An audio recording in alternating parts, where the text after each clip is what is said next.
The Word of God is alive and powerful, sharper than any two-edged sword, piercing even to the dividing asunder of the soul and the spirit and of the joints and the marrow, and is the critic of the thoughts and intents of the heart. Ang tibuok nga kasulatan, gipaginhawa sa Dios ug may kapuslanan alang sa pagpanudlo, alang sa pagmamadlong, alang sa pagpanulid, ug alang sa pagmatuto sa pagkamatarong, aron ng tao sa Dios mamahingpit masinangkapan alang sa tanang maayong buluhaton. Ang kahulugan sa imong mga pagtulunan naghatag og kahayag ug naghatag og salabutan sa mga walay kahibalo. Tumanon gayud sa Dios ang iyang gisaad. Sama siya sa kataming alang niadtong mudangop kaniya. Maayong adlaw sa tanan atong mga subscribers. Welcome no sa abing atong adlaw-adlaw nga pagtuon sa balaang pulong sa Dios ubos sa Vic Balbido Evangelistic Ministry.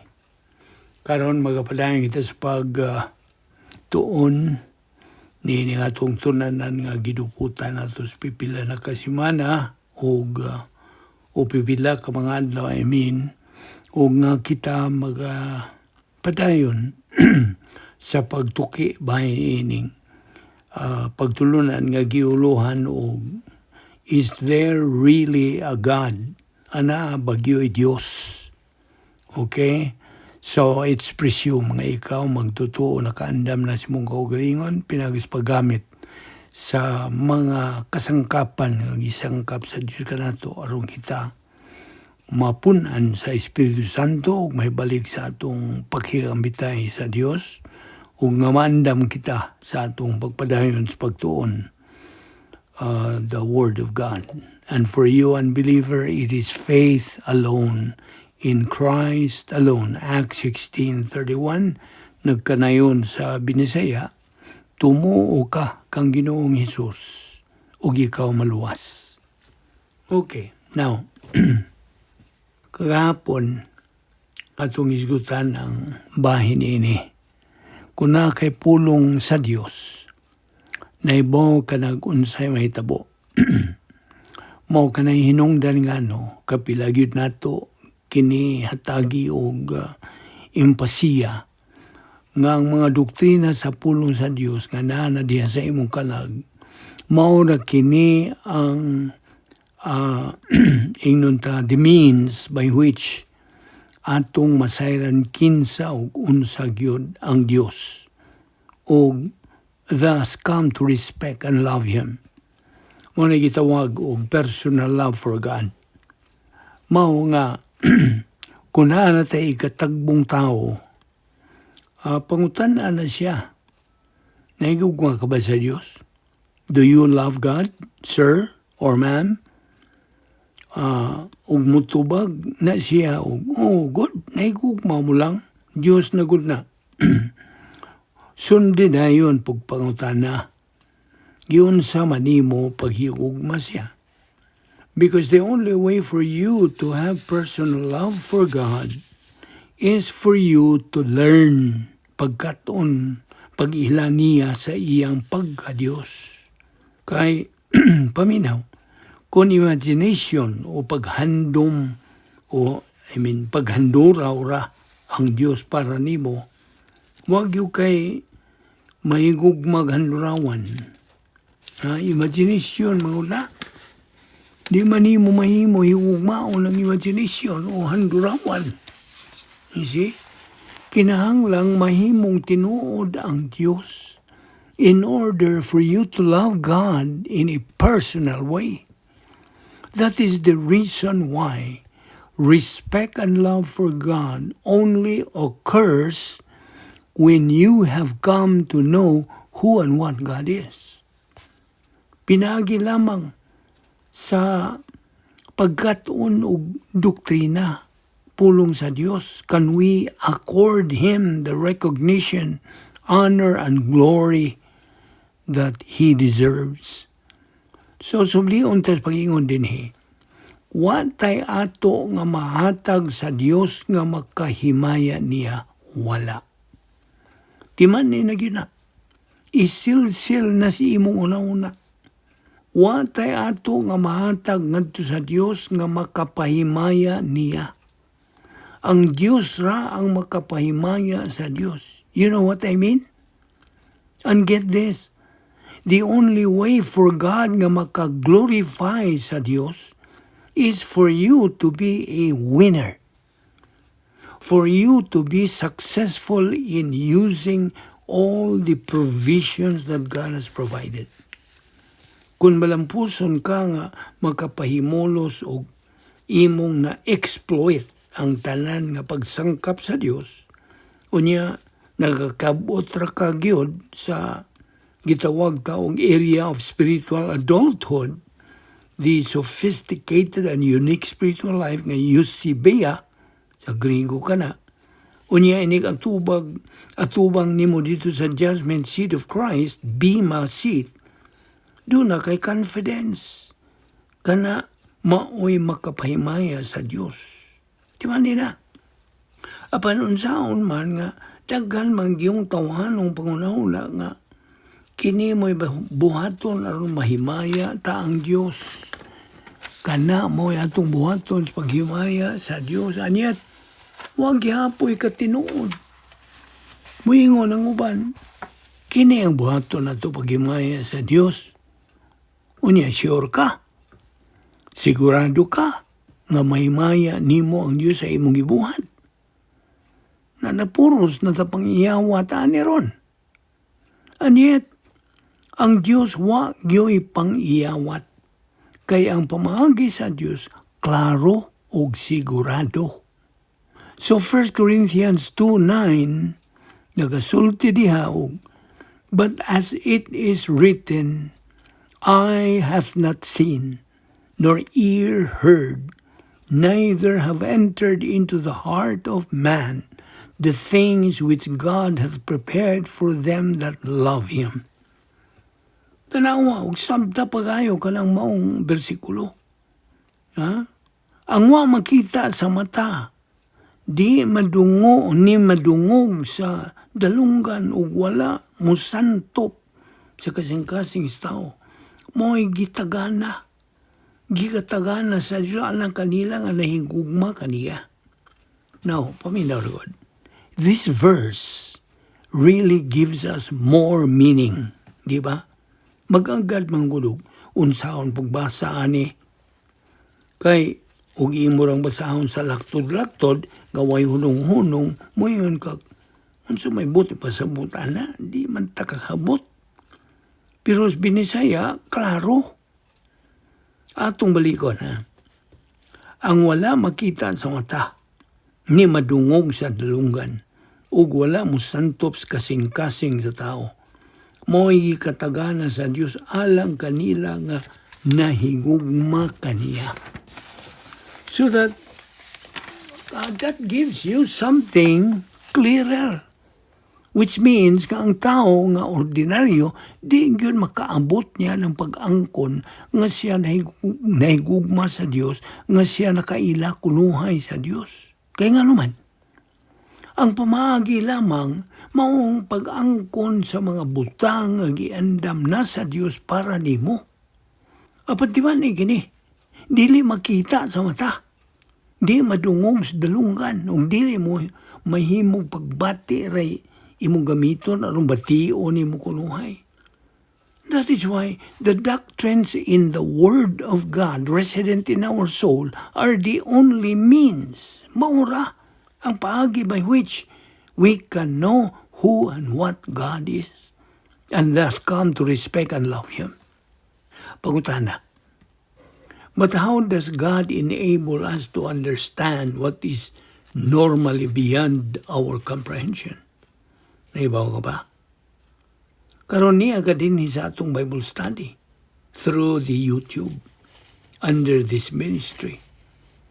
Nganong naa mangaliha, nagpaminaw ni nga itong pagtuon sa pulo sa Diyos. Why? Alang-alang, klaro magkaayo para nako, mayon ka tingali. O nganong naklaro man po nimo. Yung eskwela kapag bahin og theology, aron maklaro nimo. Nganong naklaro man nimo? Be, nga naman. What did God do nga naklaro man nimo? How does God accomplish the seemingly impossible task of communicating His spiritual, infinite, perfect attributes to our temporal, finite, and imperfect minds? Yun sa maniha. Nga naman yun nga ang mga prinsipyo sa doktrina mutapot naman sa atong una-una. Nga naman. Nga kining atong una-una, mas ganahan man unta og mga buta nga sukwahi sa pamagi sa Dios. Nga naman. Ikong pangutana ni mo niya na. How can we come to understand the integrity of God? Ang pagka-Diyos sa Diyos. Now, our blindness is perhaps darker than we realize. Correct? The unbeliever, ang di magtotoo, called the natural man in 1 Corinthians 2:13-16, lacks spirit. Wadiya ang iyang human spirit. You see? Ning hiyos, ning kuyos. Sa pagkatao, niya din ning kalibutan na. Hinghiyos ng daan ka lang iyang human spirit. Not until makadungog siya may malita sa kaluwasan o iyang dawaton ka na si Ginoong Jesucristo nga iyang manluluwas.